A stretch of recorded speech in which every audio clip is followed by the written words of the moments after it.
Komnas HAM membeberkan temuan terbarunya terkait kasus Vina Cirebon. Komnas HAM menemukan sejumlah pelanggaran, serta terungkap fakta bahwa foto para terpidana babak belur yang viral di medsos ternyata asli. Koordinator Subkomisi Penegakan HAM, Uli Parulian Sihombing mengatakan pemantauan telah dilakukan dengan meminta keterangan banyak pihak. Mulai dari saksi-saksi, kuasa hukum para terdakwa, ahli digital forensik, ahli forensik, dokter forensik, para terpidana di rutan, lapas di Bandung, Jawa Barat, para penyidik di Polresta Cirebon, dan Polda Jawa Barat. Selain itu pihak Komnas HAM juga melakukan tinjauan lapangan di Bandung dan Cirebon.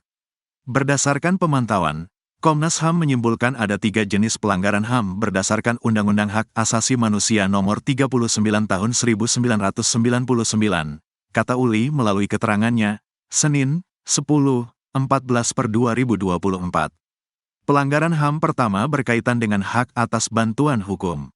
Berdasarkan keterangan dari para terpidana dan kuasa hukumnya, para terdakwa tidak didampingi oleh advokat yang ditunjuk oleh para terdakwa itu sendiri pada tingkat pemeriksaan penyelidikan dan penyidikan di Polresta Cirebon antara akhir Agustus sampai dengan awal Oktober tahun 2016. Absennya hak atas bantuan hukum juga terkonfirmasi berdasarkan putusan sidang etik Bid Propam Polda Jabar dan Si Propam Polresta Cirebon pada sekitar Maret tahun 2017, jelas Uli. Pelanggaran HAM kedua berkaitan dengan hak atas bebas dari penyiksaan. Uli menuturkan, para terpidana mengaku ke Komnas HAM ihwal mereka mengalami penyiksaan, perlakukan tidak manusiawi, kejam ketika proses penahanan di Polresta Cirebon dan penangkapan oleh unit narkoba Polresta Cirebon. Hal tersebut terkonfirmasi berdasarkan putusan sidang etik Bid Propam Polda Jabar Si Propam Polres Cirebon pada sekitar Maret tahun 2017. Kemudian juga terkonfirmasi berdasarkan foto yang beredar di media sosial pada awal September tahun 2016 yang memperlihatkan kondisi para terdakwa diduga mengalami menyiksaan, perlakuan kejam dan tidak manusiawi. Dan terkonfirmasi oleh ahli digital forensik tentang orisinalitas foto tersebut, tegas Uli. Pelanggaran HAM ketiga yang ditemukan oleh Komnas HAM terkait hak terdakwa bebas dari tindakan penangkapan sewenang-wenang ketika proses penangkapan oleh unit narkoba Polresta Cirebon pada akhir Agustus tahun 2016, jelas Uli, para terdakwa tidak mendapatkan surat penangkapan dan juga tidak diberitahukan kepada keluarganya di mana para terdakwa ditangkap bukan dalam konteks tertangkap tangan. Keluarga pada terdakwa tidak mengetahui penangkapan pada terdakwa tersebut, pungkasnya.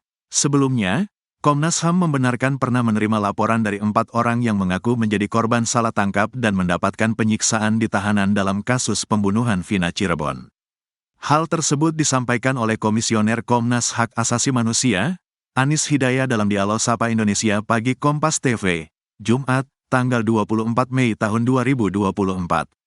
Ya betul, Komnas HAM terima laporan terkait kasus pembunuhan Vina dan Eki, karena sebenarnya memang kasus ini kan kasus lama ya. Kasus 8 tahun lalu yang kemudian muncul atau viral kembali, ucap Anis.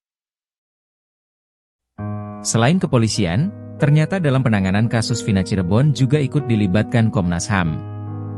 Bahkan baru-baru ini, Komnas HAM belak-belakan membeberkan pelanggaran proses hukum dalam kasus Vina Cirebon yang terjadi pada tahun 2016 silam.